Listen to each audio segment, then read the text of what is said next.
میں نے سوچ لیا تھا کہ میں ثنا کو کسی دماغ کے ڈاکٹر کے پاس لے کر جاؤں گی، شاید وہی اس کو سمجھانے میں کامیاب ہو سکے۔ صبح میں جلدی اٹھ کر ناشتہ بنا کر ثنا کے پاس لے گئی تھی۔ مجھے یہی فکر تھی کہ بچی کے ہاتھ میں تکلیف ہوگی، وہ خود سے کھانا نہیں کھا پائے گی۔ میں کھانا لے کر گئی تو ثنا نے مجھ سے ٹرے پکڑ لی اور خود ہی نوالے توڑ توڑ کر منہ میں ڈالنے لگی تھی۔ مجھے کچھ عجیب سا محسوس ہوا تھا۔ تبھی میری نظر ثنا کے ہاتھ پر پڑی تو میرا دل دھک سے رہ گیا تھا۔ اب پٹی اس کے بائیں ہاتھ پر بندھی ہوئی تھی۔ ثنا نے میری نظروں کا تعاقب کیا تو اس کا چہرہ زرد پڑ چکا تھا، اس کے گلے میں نوالا اٹک گیا۔ اس نے کھانستے ہوئے مجھے پانی لانے کا اشارہ کیا تھا۔ میں پانی لے کر لوٹی تو ثنا کی پٹی ایک بار پھر سے دائیں ہاتھ پر بندھی ہوئی تھی۔ میں اس کے سر پر ہاتھ پھیر کر خود باہر نکل آئی تھی۔ میرا دل انجانے وسوسوں کے تحت دھڑک اٹھا تھا۔ نہ جانے میری بچی یہ سب کیوں کر رہی تھی، اس نے ہاتھ کی چوٹ کا بہانہ کیوں کیا تھا، اور پھر آخر وہ کل گئی کہاں تھی؟ میرے ساتھ تو گلی کے کونے تک نہ جاتی، نہ جانے پروین کے ساتھ کہاں کہاں کی سیر کرتی پھر رہی تھی۔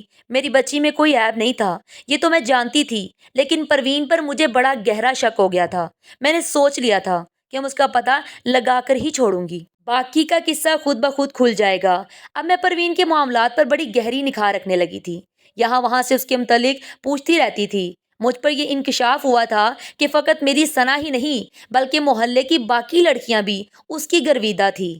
اس کے گھر میں ہر وقت رونق لگی رہتی تھی، کبھی کوئی لڑکی اس سے بریانی سیکھنے چلی گئی تو کبھی کوئی لڑکی کوفتے بنانے کے ہنر میں طاق ہو گئی تھی۔ میں نے تو جس عورت سے بھی پوچھا سب کی سب ہی پروین کو جھولیاں بھر بھر کر دعائیں دیتی تھیں کہ اس کی وجہ سے ان کی بیٹیوں نے گھرداری میں دلچسپی لینی شروع کر دی ہے، مگر حیرت کی بات یہ تھی کہ دوسری کسی لڑکی کا رجحان مذہب کی جانب نہ ہوا تھا۔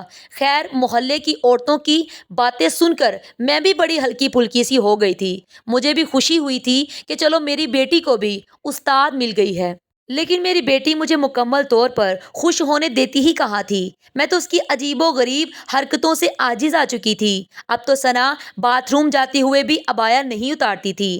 ایک دن میں نے غصے میں آ کر ثنا سے کہا کہ جنت میں جانے کے لیے صرف پردہ ہی کافی نہیں ہے، بلکہ نماز قرآن بھی پڑھنا پڑتا ہے، ماں باپ کو بھی راضی کرنا پڑتا ہے۔ میری بات سن کر ثنا کی آنکھوں میں ایک دم سے پانی آ گیا تھا۔ وہ بولی، امی، مجھ جیسی گناہ گار لڑکیاں جنتوں میں نہیں جاتی۔ میں تو اس لڑکی سے بہت تنگ آ گئی تھی، پتہ نہیں اس کے دل میں کیا چل رہا تھا۔ میں نے ڈاکٹر سے مشورہ کیا اور ثنا کو نفسیاتی ڈاکٹر کے پاس لے گئی تھی۔ ڈاکٹر نے مجھے بتایا کہ ثنا نے پہلے سیشن میں کچھ بھی نہیں بتایا تھا، اس لیے وہ چاہتا تھا کہ میں اسے ہر ہفتے وہاں لے کر جایا کروں۔ نفسیاتی ڈاکٹر کی فیس بہت زیادہ تھی، مگر میں اپنی بیٹی کو بالکل تندرست دیکھنا چاہتی تھی، اس لیے میں کیسے بھی کر کے پیسوں کا انتظام کرنے لگی تھی۔ میں اپنے طور پر بھی ثنا کو سمجھاتی رہتی کہ پردہ نہ باپ سے ہوتا ہے اور نہ ہی ماں سے، اسلام ہمیں غیر محرم سے پردہ کرنے کا حکم دیتا ہے۔ ثنا رو کر کہتی ہے، امی، آپ کو کیوں سمجھ نہیں آتا کہ آپ کی اور ابو کے علاوہ بھی کوئی ہے اس گھر میں جو مجھے چھپ چھپ کر دیکھتا ہے؟ وہ میرا محرم تو نہیں ہے نا، میرا پردہ واجب ہے۔ میں بولی، آخر کون ہے جو تمہیں دیکھتا ہے؟ کس نے میری بیٹی کو تنگ کر رکھا ہے؟ وہ بولی، امی، کبھی وہ چھت سے گھورتا ہے تو کبھی میرے کمرے کی روشن دان سے، تو کبھی وہ ہمارے گھر کی دیوار سے سر نکال کر مجھے دیکھتا ہے۔ میں اپنی بیٹی کی حالت دیکھ کر رونے لگی تھی۔ تبھی محلے میں شور اٹھا تھا۔ میں بھاگ کر باہر نکلی تو پتہ چلا کہ راشدہ کی بیٹی گھر سے بھاگ گئی تھی۔ وہ گھر سے کہہ کر نکلی تھی کہ پروین سے قورمہ سیکھنے جا رہی ہے، مگر جب وہ 5 گھنٹے بعد بھی گھر نہ لوٹی تو راشدہ پروین کے گھر گئی۔ پروین نے بتایا کہ اس کی بیٹی تو آج وہاں گئی ہی نہیں تھی۔ پورے محلے میں سوگ پھیل گیا تھا۔ یہ اپنی نوعیت کا پہلا واقعہ تھا، اس سے قبل تو کبھی ایسا نہیں ہوا تھا۔ رشیدہ نے رو رو کر اپنا برا حال کر لیا تھا، اور جبکہ رشیدہ کے شوہر نے خود کو گھر میں قید کر لیا تھا، اب محلے کی سبھی عورتیں ڈر چکی تھیں۔ سب نے ہی اپنی بیٹیوں کو گھر میں ہی قید کر لیا تھا۔ کچھ دن اس واقعے کی دہشت رہی، پھر یہ قصہ آیا گیا ہو گیا، لیکن میرے دماغ میں رشیدہ کے بین جو اٹک کر رہ گئے تھے۔ میری تو تھی بھی ایک ہی بیٹی، وہی میرا سب کچھ تھی، اس کو کھونے کا سوچ بھی نہیں سکتی تھی۔ میں ثنا کو پھر سے ڈاکٹر کے پاس لے کر گئی تو اس نے بتایا کہ ثنا کے دل میں کوئی خوف بیٹھا ہوا ہے، اس وجہ سے وہ خود کو چھپا چھپا کر رکھتی ہے۔ اب مجھے ڈاکٹر پر تب چڑھ گئی تھی کہ اتنی بھاری بھاری فیسیں بھی لیتے ہو، مگر ابھی تک تم سے میری بچی کی بیماری ہی نہیں پکڑی گئی۔ اتنا تو میں بھی جانتی ہوں کہ ثنا کسی شے سے ڈرتی ہے، لیکن وہ کیا چیز ہے یہ بتانا آپ کا فرض ہے۔ ڈاکٹر نے مجھے تسلی دی تھی، لیکن میں نے فیصلہ کر لیا تھا کہ میں نے اپنی بیٹی کو دوبارہ وہاں نہیں لے کر جانا۔ میں اسے کسی پیر فقیر سے دم کروا کر دیکھنا چاہتی تھی۔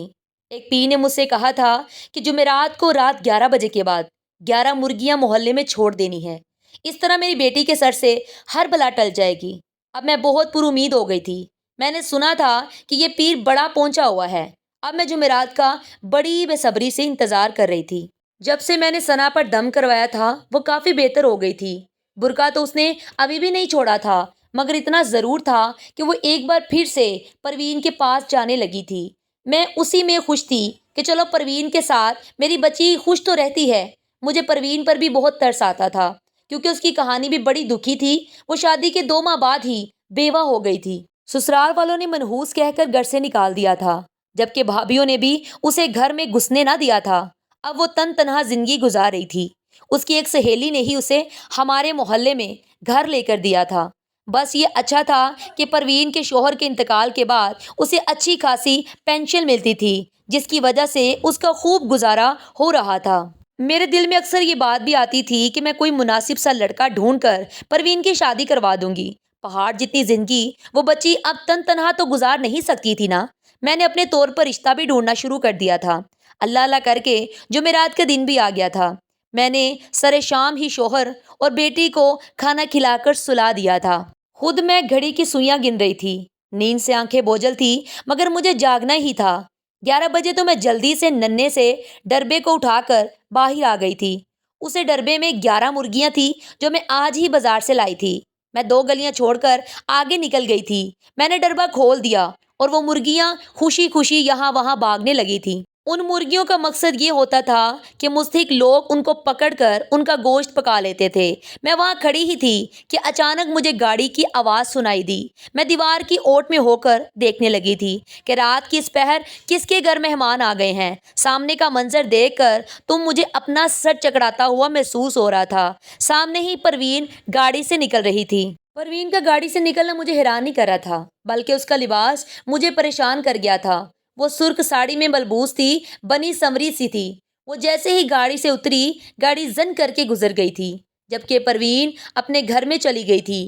یہ کیا تھا؟ مجھے کچھ گڑبڑ سی محسوس ہو رہی تھی۔ ساری رات اسی فکر میں گزر گئی تھی کہ اس عورت کا کیا قصہ ہے۔ پریشانی کی یہ بات تھی کہ پروین کے گھر سارے محلے کی لڑکیوں کا آنا جانا تھا۔ دل میں تو آیا کہ یہ بات سب کو جا کر بتا دوں، مگر پھر اللہ کے قہر سے ڈر گئی۔ نہ جانے بات ہو کیا اور میں کسی شریف عورت پر بہتان لگا بیٹھوں۔ میں نے سوچا کہ پہلے اس معاملے کی تحقیق کروں، اس کے بعد ہی کوئی قدم اٹھاؤں۔ صبح ہوئی تو پھر سے میری بیٹی نے برقع اوڑھ لیا تھا۔ آج مجھے وہ بڑی گھبرائی سی لگ رہی تھی۔ وہ بار بار کہہ رہی تھی کہ امی مجھے پروین باجی کے گھر جانا ہے، مگر میرا دل نہیں مان رہا تھا کہ میں اسے وہاں جانے دوں۔ میں اس کو ٹالتی رہی تھی۔ وہ کچن میں جا کر برتن دھونے لگی تھی۔ میں گلاس لینے کچن میں گئی تو یہ دیکھ کر دنگ رہ گئی کہ میری ثنا تو مجھ سے چھپ چھپ کر رو رہی تھی۔ میں نے اس کو پچکار کر پوچھا کہ بیٹا کیا ہوا ہے؟ وہ نفی میں سر ہلاتی رہی لیکن بولی کچھ بھی نہ۔ میں نے آگے بڑھ کر اسے گلے لگایا تو وہ مجھے دھکا دے کر اپنے کمرے میں بھاگ گئی تھی۔ میرا سر دیوار میں جا لگا تھا۔ مجھے چکر آنے لگے تھے، اس لیے نہیں کہ میرا سر دیوار میں لگا تھا، بلکہ اس لیے کہ ثنا کو گلے لگاتے ہوئے جو احساس مجھے ہوا تھا اس نے مجھے اندر ہی اندر ختم کر ڈالا تھا۔ میں زمین پر بیٹھتی چلی گئی اور روتی رہی تھی۔ یہ سب کیا ہو رہا تھا؟ یا اللہ میری ثنا کو ہو کیا گیا ہے؟ ثنا نے خود کو اندر بند کر لیا تھا۔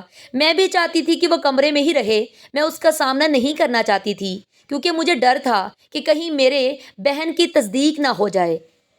میں زمین پر بیٹھتی چلی گئی اور روتی رہی تھی کہ یہ سب کیا ہو رہا تھا۔ یا اللہ میری ثنا کو ہو کیا گیا ہے؟ ثنا نے خود کو اندر بند کر لیا تھا۔ میں بھی چاہتی تھی کہ وہ کمرے میں ہی رہے۔ میں اس کا سامنا نہیں کرنا چاہتی تھی۔ اس طرح میں اپنی آنکھیں بند کر کے بیٹھ گئی تھی۔ شام میں جب اسد آئے تو ثنا کا پوچھنے لگے تھے۔ میں بولی کہ وہ آج جلدی سو گئی ہے۔ پھر میں نے اسد کو کھانا دیا تو وہ بھی سو گئے تھے، جبکہ ثنا تو اپنے کمرے میں بند تھی۔ رات کے 11 بجے تو میں سیاہ چادر لے کر باہر نکل آئی تھی اور پروین کے گھر کے سامنے کھڑی تھی۔ تبھی ایک بہت بڑی گاڑی تیز رفتاری سے آئی اور پروین کے گھر کے سامنے جا رکی تھی۔ پروین بڑی عجلت میں گھر سے نکلی تھی۔ میں یہ دیکھ کر حیران رہ گئی تھی کہ وہ تو بالکل دلہنوں کی طرح سجی سنوری سی وہ بڑی ادا سے گاڑی میں جا بیٹھی تھی۔ مجھے کچھ نہ سوجا تو میں بھی ساتھ ساتھ چلنے لگی تھی۔ میری خوش قسمتی یہ تھی کہ آگے ہی مجھے ٹیکسی مل گئی تھی۔ میں نے ٹیکسی ڈرائیور سے کہا کہ وہ اس سفید گاڑی کا پیچھا کرے۔ ہماری ٹیکسی اس گاڑی کا پیچھا کرتے ہوئے تنگو تاریک گلیوں سے گزرتی جا رہی تھی، یہاں تک کہ ہماری گاڑی ایک ایسے علاقے میں پہنچ گئی تھی جہاں رات پر بھی دن کا گمان ہوتا تھا۔ یہ وہ علاقہ تھا جہاں شریف لوگ جانا پسند نہیں کرتے تھے۔ وہ ٹیکسی ڈرائیور حیرانی سے مجھے دیکھتا رہا، پھر بولا، اماں جی آپ کا یہاں رکنا درست نہیں ہے۔ میں نے بھی اس بات میں سر ہلا دیا۔ وہ بولا، اماں جی واپس چلیں۔ میں نے کہا کہ چند لمحے رک جاؤ بیٹا۔ وہ خاموش ہو گیا تو میں گاڑی میں بیٹھی بیٹھی اس پورے علاقے کو دیکھ رہی تھی۔ بلند و بالا چباروں سے لٹکتی لڑکیاں دعوت نظارہ دے رہی تھی۔ تبھی میری نظر رشیدہ کی بیٹی پر بھی پڑی تھی۔ وہ بھی ایک چوبارے میں ایسے کھڑی تھی جیسے اس میں روح موجود ہی نہ ہو۔ میرا دل تو دھک سے رہ گیا تھا، میں رونے لگی تھی۔ پھر میں نے ڈرائیور کو بولا کہ وہ واپسی کی راہ لے لے۔ پھر ہم واپس آ گئے تھے۔ وہ ساری رات میں نے انگاروں پر لوٹتے ہوئے گزاری تھی۔ ثنا کی فکر، پروین کا صدمہ اور رشیدہ کی بیٹی کا غم مجھے اندر ہی اندر سے کھائے جا رہا تھا۔ مجھے سمجھ نہیں آتا تھا کہ میں کیا کروں اور کیا نہ کروں۔ پھر میں نے ایک حل سوچا تھا۔ میں اپنے محلے کے تمام معززین کے گھر گئی تھی۔ میں نے ان سے کہا کہ پروین ہر رات کہیں جاتی ہے، ہم اس کا پیچھا کرنا چاہیے۔ سب لوگ حیران رہ گئے تھے، مگر پھر بھی انہوں نے میری ہدایت پر عمل کیا تھا۔ ہم رات کے 11 بجے سڑک پر کھڑے ہو گئے اور پروین گاڑی میں بیٹھ کر سامنے سے گزر رہی تھی۔ پھر ہم نے اس کا پیچھا کیا اور سب پروین کی حقیقت جان گئے تھے۔ میں نے ان کو رشیدہ کی بیٹی بھی دکھا دی تھی۔ محلے والوں کا خون جوش مارنے لگا تھا۔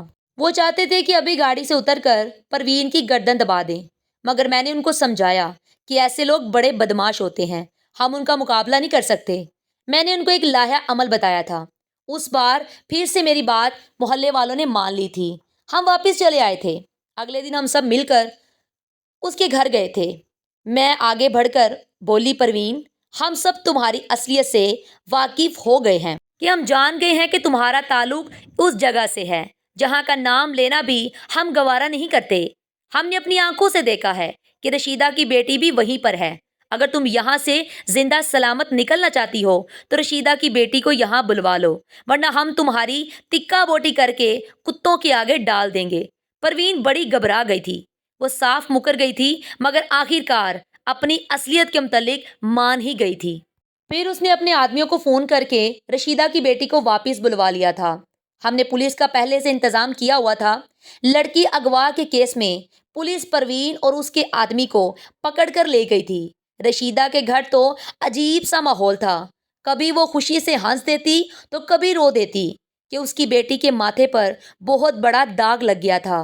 میں یہ سب نپٹا کر گھر واپس آئی تو میں نے باتھ روم کے باہر ثنا کا برقع پڑا ہوا دیکھا تھا اور وہ خود باتھ روم میں تھی۔ میں نے اس موقع کا فائدہ اٹھایا اور اس کا برقع جلدی سے دھو ڈالا تھا۔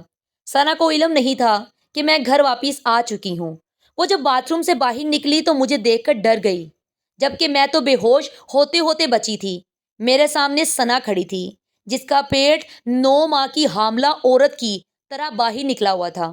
میں روتے ہوئے بولی، ثنا یہ کیا ہے؟ وہ بولی، امی مجھے بہت درد ہوتا ہے، ساری رات نیند نہیں آتی۔ میں نے پروین باجی کو بھی دکھایا تو وہ بولی کہ تم حاملہ ہو۔ امی میں نہیں چاہتی تھی کہ کسی کو میرے حمل کے متعلق علم ہو اور میرے ماں باپ کی عزت خاک میں مل جائے۔ میں کچھ بولنے کے قابل بھی نہیں رہی تھی۔ ثنا روتے ہوئے بولی، امی مجھے بچا لیں، میں یہ بچہ نہیں جننا چاہتی۔ میرا دل تو کر رہا تھا کہ ثنا کا گلا گھونٹ کر اس سے جان چھڑوا لوں، مگر میں ممتا کے ہاتھوں مجبور تھی۔ اس کے رونے سے مجھے تکلیف ہوتی تھی۔ میں نے شفیق لہجے میں پوچھا کہ ثنا تم نے کس سے نکاح کیا ہے؟ وہ روتے ہوئے نفی میں سر ہلانے لگی تھی۔ وہ بولی، امی نکاح تو دور کی بات ہے، میں نے تو کسی لڑکے سے بات تک نہیں کی۔ اب میں چونک گئی تھی۔ میں بولی، پھر یہ حمل یہ کیسے ممکن ہے؟ ثنا بولو، امی مجھے پروین باجی نے کہا تھا۔ پھر جس دن میں نے ہاتھ کے زخم کا ناٹک کیا تھا وہ مجھے اپنے ساتھ ڈاکٹر کے پاس لے کر گئی تھی۔ ڈاکٹروں نے ان کے شک کی تصدیق کر دی تھی۔ میں اس لیے روتی رہتی تھی۔ وہ کہتی تھی کہ ایک دن موقع دے کر وہ مجھے اپنے ساتھ لے جا کر میری ڈیلیوری کروا دیں گی۔ میں جان گئی تھی کہ وہ اپنے ساتھ میری ثنا کو کیوں لے جانا چاہتی تھی، وہ اسے بھی اپنے کوٹھے پر بٹھا کر نچواتی۔ میں نے ثنا کے برقعے کے سوکھنے کا انتظار کیا، پھر اسے اپنے ساتھ ہسپتال لے گئی تھی، جہاں چیک اپ کے بعد پتہ چلا کہ ثنا حاملہ نہیں تھی، بلکہ اس کے پیٹ میں رسولی تھی جو دن بدن بڑھتی جا رہی تھی۔ اب وہ اس قدر بڑھ چکی تھی کہ ثنا کی جان کو بھی خطرہ تھا۔ میں نے اللہ پر توکل کر کے اسی وقت ثنا کا آپریشن کروا دیا تھا۔ اللہ کا لاکھ شکر ہے کہ میری ثنا بچ گئی تھی، اسے ایک نئی زندگی مل گئی تھی۔ اب آہستہ آہستہ ثنا بہتر ہونے لگی تھی۔ میں نے ثنا سے پوچھا کہ بیٹا کیا اب بھی تمہیں محسوس ہوتا ہے کہ کوئی تمہیں دیکھ رہا ہے؟ ثنا نے نفی میں سر ہلا دیا تھا۔ وہ بولی امی مجھے کبھی بھی ایسا محسوس نہیں ہوا تھا، میں تو برقع پہننے کے لیے بہانہ بناتی تھی۔ پروین باجی نے جو بھی ڈرا دیا تھا۔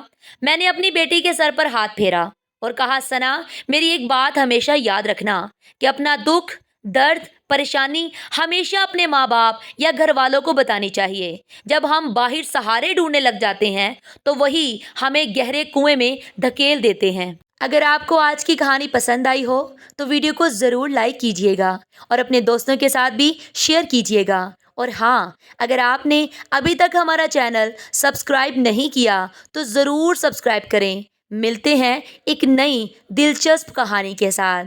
اللہ حافظ۔